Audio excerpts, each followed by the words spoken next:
నాకు చెప్పే అవకాశం మీ ఇద్దరం కలిసి ఇప్పుడు లేవు కాబట్టి చెప్పలేదు. ఒక ప్రేమ కోసం అమ్మాయి ఓ హీరోని ప్రేమించి వాడి కోసం అడవులు కొండలు జలపాతాలు దాటి వాడు వేసుకోమన్న బట్టలేసి వాడి ఆశయం కోసం ఆయుధం బట్టి అస్సలు అంత చెక్కుకుంటూ ఆడికి వచ్చిన తర్వాత ఆ అమ్మాయి చచ్చిపోయినప్పుడు నేను తల్లడిల్లిపోయాను. ఇంటికి వచ్చి బాగా ఏడ్చాను. ఏంటి ఏడుస్తున్నావంటే,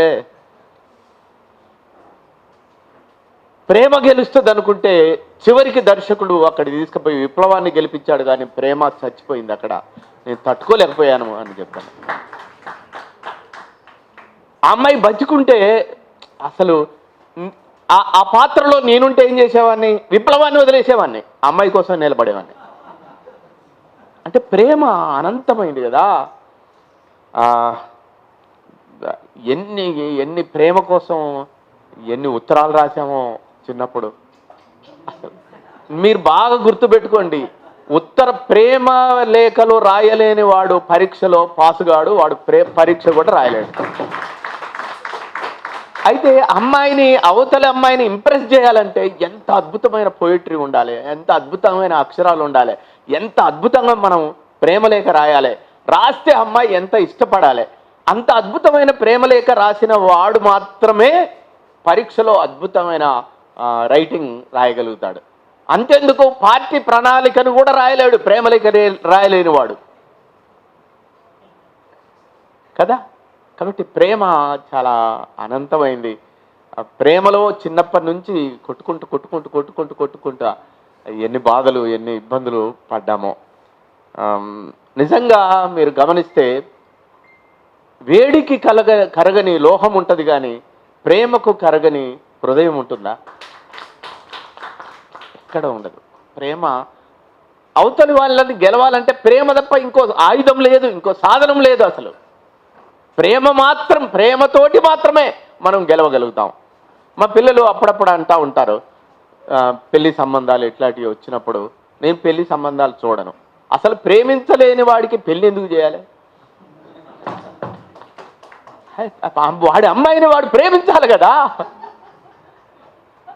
ప్రేమిస్తే దాంట్లో వచ్చే ఇబ్బందులు కష్టాలు సుఖాలు ఏమన్నా ఉంటే నేను కూడా ఒక వలలాగా, నువ్వు పైనుంచి కింద పడతావు అనుకుంటే ఒక వలలాగా తండ్రిలాగా నేను నిలబడతాను. అసలు నీకు ప్రేమించడమే లేకుంటే నేను పిల్లల్ని ఎలా చేయగలుగుతాను? తేలేను కదా. కాబట్టి ప్రేమించడం అనేది మౌలికమైన అక్షరాభ్యాసంలో ఎట్లా దిద్ద పెడతామో ప్రేమ అంత గొప్పది. అది ప్రేమ ప్రతి మనిషిలో ఉండాల్సింది. ఎన్ని పాటలు ఏంటి, తడి ఇసుకల్లో గీసిన గీతలు, మొహమ్మద్ రఫీ పాడత, తడి ఇసుకల్లో గీసిన గీతలు అలా తాకితే మాసిపోతాయి, కానీ ఎదలోన రాసిన రాతలు జీవితకాలం ఉండిపోతాయి. ఎంత అద్భుతమైన అసలు ప్రేమ గొప్పది కాకుంటే ఇన్ని లక్షల పాటలు ప్రేమ మీద ఎందుకు వస్తాయి?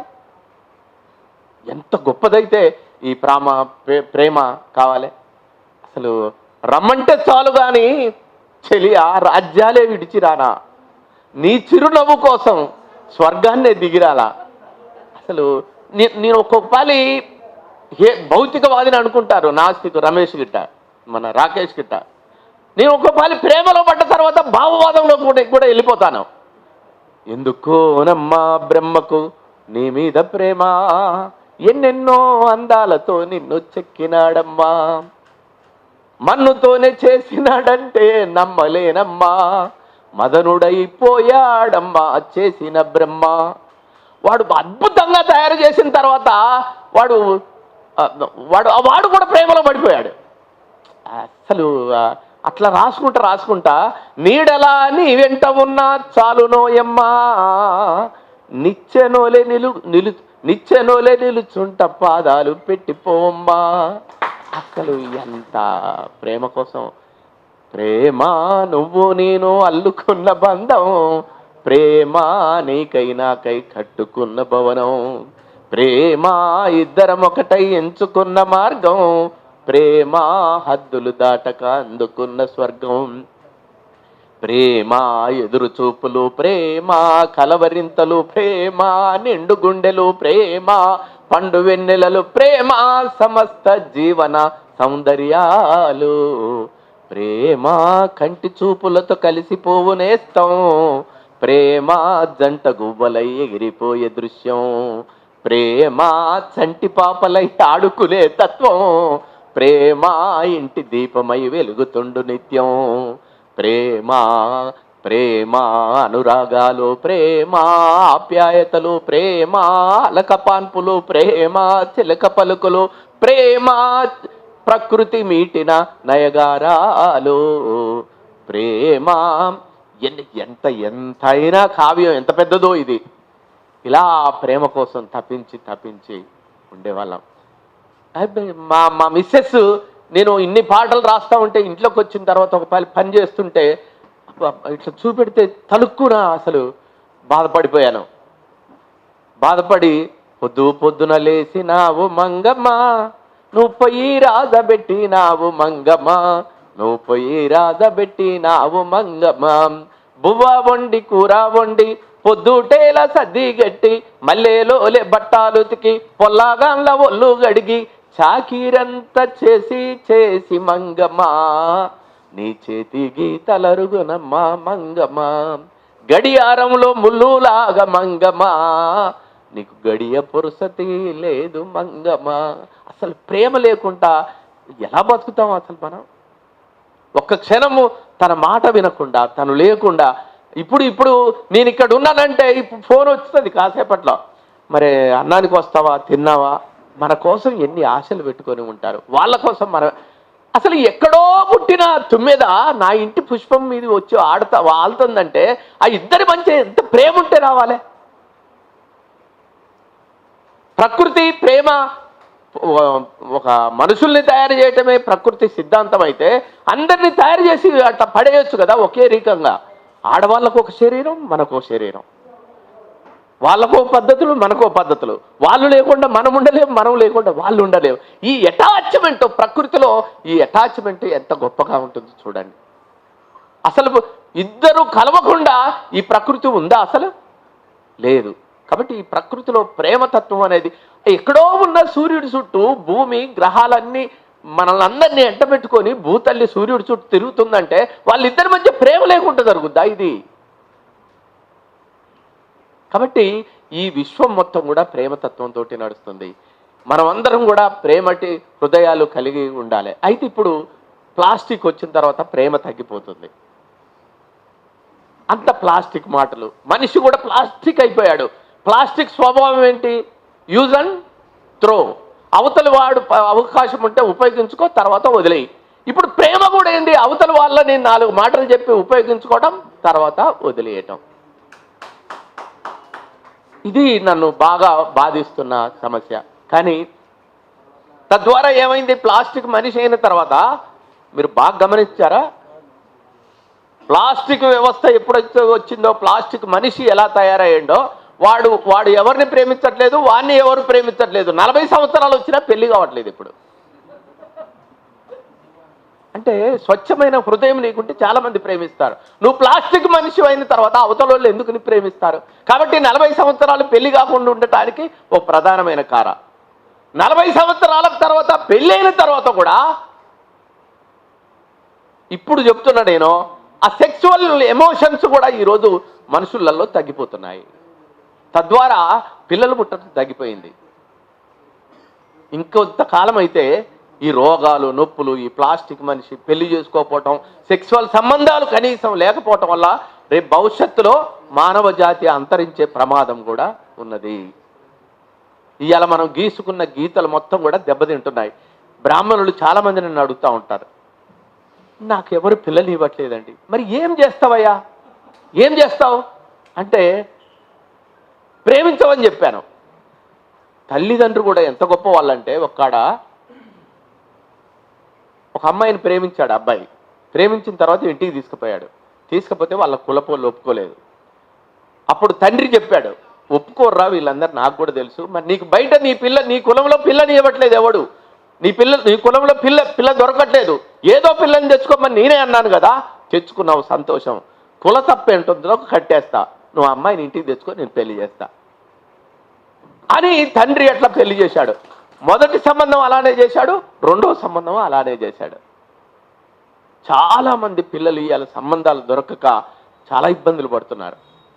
అసలు ప్రేమ ఎంత గొప్పదంటే ఒక బ్లాక్ అమ్మాయిని ఒక రెడ్ పిల్లగాడు పెళ్లి చేసుకుంటే ఒక యాపిల్ లాంటి పిల్లలు పుడతారు, చక్కని పిల్లలు పుడతారు ఆ బ్లాక్ అండ్ వైట్ కలవటం వల్ల. ఓ ముస్లిం అమ్మాయిని ఒక హిందూ అబ్బాయి ప్రేమిస్తే అసలు తల్లి మాట్లాడే హిందీ వస్తుంది, తండ్రి మాట్లాడే తెలుగు వస్తుంది, వాడిని ఇంగ్లీష్ మీడియంలో వేస్తే ఇంగ్లీష్ వస్తుంది. అరే ఎన్నికల్లో పోటీ చేసేటోళ్ళు ఒక లంబాడీ స్త్రీని ఒక కోయ అబ్బాయి ప్రేమిస్తే ఓట్లు వేసేటప్పుడు వాడు నిలబడితే లంబాడోళ్ళు వేస్తారు, కోయోళ్ళు వేస్తారు. ఓ రెడ్డి ఒక బీసీ అమ్మాయిని ప్రేమిస్తే ఎన్నికల్లో వాడు అప్పుడు మాత్రం ఓపెన్ చేస్తాడు, ఈ అమ్మాయి బీసీ నేను ఓసీ అని. అంటే వీళ్ళ ఓట్లు కావాలా వాళ్ళ ఓట్లు కావాలి. ఎన్నికల్లో టికెట్ ఇచ్చేటోడు కూడా వాళ్ళ భార్యది రెడ్డి, ఈయనది బీసీ కాబట్టి బీసీ ఓట్లు వేస్తారు, ఓసీ ఓట్లు వేస్తారు. ఈ 2 ఓట్లతో వీడు గెలుస్తాడు కాబట్టి వీరికి సీట్ ఇవ్వడం మంచిదని ఇలా ఎన్నికల్లో కూడా ఆలోచిస్తున్నారు. కాబట్టి మీరు ఇమ్మీడియట్లీ ప్రేమించండి. ఏ క్లాసులో ఉన్న 6వ తరగతి కానుంచే ప్రేమించండి. 6వ తరగతి కానుంచి నోట్స్ ఇచ్చేటప్పుడు, తీసుకునేటప్పుడు, ఆమెకు నువ్వు రాసేటప్పుడు, నీకు ఆమె రాసేటప్పుడు అసలు ప్రేమ ఎంత గొప్పదమ్మా. ప్రేమ లేని జీవితం పుష్పం లేని చెట్టు లాంటిది. పుష్పించని మోడు వారిన చెట్టు ఉంటుందే అలాంటిది. ఆ మోడు వారిన చెట్లుగా మనం మిగలకూడదు. తమ్ముడు అద్భుతమైన సాహిత్యం రాశాడు. నాకు ఇంత మంచి పుస్తకం తీసుకొచ్చినందుకు, చక్కని ప్రేమ కవిత్వం రాసినందుకు, పోలీసు ఉద్యోగం చేస్తున్నందుకు, అమ్మాయి కూడా చేస్తుంది ఏమన్నా ఉద్యోగం, చాలా గొప్పగా నీ ప్రేమ శాశ్వతంగా ఉండాలి తమ్ముడు. ఎప్పుడు కూడా అలా నిలబడాలని తెలియజేస్తూ, నేను దాదాపు ఒక 120-130 పెళ్ళిళ్ళు చేసి ఉంటాను. ప్రేమించుకున్న వాళ్ళందరూ నా ఇంటికి వస్తారు. ఇక జయరాజన్న కాడికి పోయిందంటే ఇక వాళ్ళ తల్లిదండ్రులు వీళ్ళ తల్లిదండ్రులు రారు. ఎందుకు రారంటే ఆ భయమో భక్తో నాకు తెలియదు, కానీ ఒక 120 పెళ్ళిళ్ళు చేశాను. ఎప్పుడు మా ఇంట్లో ఒక కుటుంబం లవర్స్ ఉంటారు. వాళ్ళకు బియ్యం తెస్తాను, అన్నీ తెస్తాను, వాళ్ళు బతికే సామర్థ్యం కలిగిస్తాను. కలిగిన తర్వాత వాళ్ళను బయటికి పంపుతాను. వాళ్ళందరూ ఉద్యోగాలు చేస్తూ ఉంటారు. అప్పుడప్పుడు ప్రేమికుల వివాహాలు జరిగినప్పుడు ఆ 126 ఫ్యామిలీస్ వచ్చి వాళ్ళ పిల్లల్ని ఎత్తుకొని చూస్తుంటే ఎంత అందంగా ఉంటారో, ఎంత ప్రేమగా ఉంటారో. వాళ్ళ పిల్లలు ఎంత చాకుల్లాగుంటారు, వాళ్ళకి ఎలాంటి జబ్బులు రావు, చావదేరి ఉంటారు వాళ్ళ పిల్లలు. కాబట్టి ఎవరేమనుకున్నా ప్రేమకు కులం లేదు, మతం లేదు. ఎలాంటి మీరు ప్రేమించి ఆ ప్రేమ కోసం నిలబడండి. అలా నిలబడతారని నేను తెలియజేస్తూ, చాలా నేను ఈ ప్రేమ పాట రాసినందుకు తెలుసా, రాకేష్ చెప్పాడు, చెలిని కన్నులలో వెన్నెల కురియాలని నేను పాట రాసినందుకు నన్ను పార్టీ వీడు ప్రేమలో పడ్డాడని దూరంగా పెట్టింది నన్ను. అది ప్రేమ పాట, విప్లవకారుడికి పాట ఉండకూడదా? ఆ గువ్వల జంటను చూసి చెల్లెల మనసు లాగెను, మన దళములోనే ఒక పిల్లోడు పెళ్లి ఆడెను. ఏ కులము మతములన్నీ ఇక్కడ పనికి రావురా, ఆ కొండ వాగులే దిగి వచ్చి కాళ్ళు గడుగురా. ఆ దళంలో ఒక అమ్మాయిని ప్రేమించినప్పుడు, వాడు పెళ్లి చేసుకుంటున్నప్పుడు కలిగే ఆనందం ఏదైతుందో వాళ్ళ పెళ్లి చేస్తున్నప్పుడు భలే ఉండేదిలే. కాబట్టి ఇలాంటి ప్రేమ ఎక్కడ ఉన్నా, నువ్వు విప్లవకారుడు అయినా, అంబేద్కరిస్టు అయినా, లేకుంటే నువ్వు మనువాది అయినా, ఎవడైనాగా ప్రేమకు అతీతుడు ఈ ప్రపంచంలో ఎవడూ లేడు. కాబట్టి ప్రేమ అల్టిమేట్. ప్రేమతోటి ఈ సమాజాన్ని మనం గెలుస్తామనే విశ్వాసం ఈ పుస్తకం కలిగించింది. చాలా చక్కటి సున్నితమైన భావాలు, సున్నితమైన కవిత్వం. అరే పిల్లవాడు ఎంత బాగా రాశారు. అరే ఉంటాడా అసలు వీడు? నిజంగా ఆ అమ్మాయి కనుక పిల్లవాడి చేతిలో పడకుండా వీడు పోతాడని భయం నాకు ఎక్కువ పట్టుకుంది. కాబట్టి ఇంత అద్భుతమైన సాహిత్యం రావాలంటే ఎన్నో ప్రేమ రాత్రులు, ఎన్నో పశ్చాత్తాపాలు, ఎన్నో సారీలు, ఎన్నో చేయాలి. కాబట్టి ఆ ప్రయాణం చేస్తున్న ఈ తమ్ముడికి నేను అభినందనలు తెలియజేస్తూ, రాకేష్ నాకు మంచి పుస్తకాన్ని ఆవిష్కరించే అవకాశం ఇచ్చావు. ఈ టైంలో ఒక మంచి దర్శకుడు మనకు వచ్చి ఆవిష్కరించడం అనేది చాలా గర్వంగా ఉంది. నిజంగా వేణు ఊడుగుల అంత ప్రేమ పర్వతాన్ని, ప్రేమను నిలబెట్టే ఇంకొక సినిమా చేస్తే నేను చాలా వెయిట్ చేస్తున్నాను. నువ్వైతేనే చేస్తావు, ఇంకెవడు చేయలేడు. కాబట్టి అలాంటి ప్రేమతత్వం కలిగిన ఒక సినిమాను మన అట్టడుగు వర్గాలలో ప్రేమ ఎలా ఉంటుంది, దాని అందుకోసం ఎంత ప్రయత్నాలు చేస్తూ ఉంటారు, ఎన్ని ఆటుపోటులను ఎదుర్కొంటూ ఉంటారు. వాడు ప్రాణానికి తెగించి కూడా ఎట్లా ఆ పిల్ల చేతిలోనే చావాలనుకుంటాడు. ఇలాంటి విషయాల్ని మనం సినిమాలు వెండి తెర మీదకి తీసుకురాగలిగితే చాలా అద్భుతాలు ఉంటాయి. కాబట్టి ఈ పుస్తకంలోని ప్రతి కవిత సినిమా తెర మీద మనం ప్రదర్శించే అద్భుతమైన కవితగా కూడా ఉంటుంది. పిల్లవాడు చక్కని గొంతు ఎంత అద్భుతంగా పాడాడో. ఇలాంటి తమ్ముళ్ళ కోసం ఎదురు చూస్తున్నాను. ఇలాంటి తమ్ముళ్ళు ఈరోజు దొరికినందుకు నాకు చాలా ఆనందంగా ఉంది. మా పెద్ద పిల్లవాడు ప్రేమించి పెళ్లి చేసుకున్నాడు. చక్కని అమ్మాయి, మా కోడలంటే మేము చచ్చిపోతాం, ఆమె లేకుంటే మేము బతకలేము, అంత ప్రేమగా చూసుకుంటాం. మా చిన్న పిల్లవాడు కూడా దాదాపు ఈ సంవత్సరం వచ్చే సంవత్సరం నువ్వు ప్రేమించరా బాబు అని చెప్తున్నాను, ప్రేమిస్తాడు. అలా ప్రేమ వివాహాల్ని మనం అందరం ప్రోత్సహించాలని తెలియజేస్తూ నేను ముగిస్తున్నాను.